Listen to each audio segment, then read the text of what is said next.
வணக்கம் ரிதி.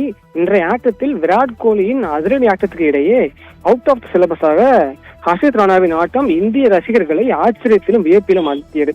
அதாவது விராட் கோலி ஒரு பக்கம் நாலாபுரமும் பந்துகளை விளாசி அணியை கடைசிற்கு போராடி கொண்டிருந்த நிலையில் விராட் கோலிக்கு பக்கபலமாக மறுமுனையில் ஹர்ஷித் ராணா அவர் பங்குக்கு பந்தை நாலாபுரம் சிதறடித்து அரைசதம் விளாசியது ரசிகர்களை ஆச்சரியத்தில் ஆழ்த்தியது. ஏனென்றால் ஒரு பவுலரான ஹர்ஷித் ராணா கடைசி நேரத்தில் களமிறங்கி அரைசதம் விளாசி கிட்டத்தட்ட அவரும் அணியை வெற்றி பெற வைப்பார் என்று ரசிகர்கள் அவரோடு காத்திருந்தனர். இந்த ஹர்ஷித் ராணா 51 ரன்களில் ஆட்டம் இழந்து அதிர்ச்சி கொடுத்திருந்தாலும் ஹர்ஷித் ராணா அணிக்குள் கொண்டு வந்து அவரை பிளேயிங் 11-இல் இடம்பெற வைப்பதற்கு அணியின் பயிற்சியாளரான கம்பீர் பெரும் போராட்டத்தை எதிர்கொண்டார் என்று சொல்லலாம். ஏனென்றால் ஹர்ஷித் ராணா அணியில் எதற்கு அவருடைய பங்கு அவ்வளவு பெரிய தாக்கத்தை எதுவும் ஏற்படுத்தவில்லை என முன்னாள் வீரர்கள் கடுமையான விமர்சனங்களை முன்வைத்திருந்தனர். அப்போது ஹர்ஷித் ராணாவுக்கு ஆதரவாக என்ன எது வேண்டுமானாலும் சொல்லுங்கள், அந்த குழந்தையை விட்டுவிடுங்கள் என்று ஹர்ஷித் ராணாவுக்கு ஆதரவாக கம்பீர் சண்டைக்கு சென்றிருந்தார்.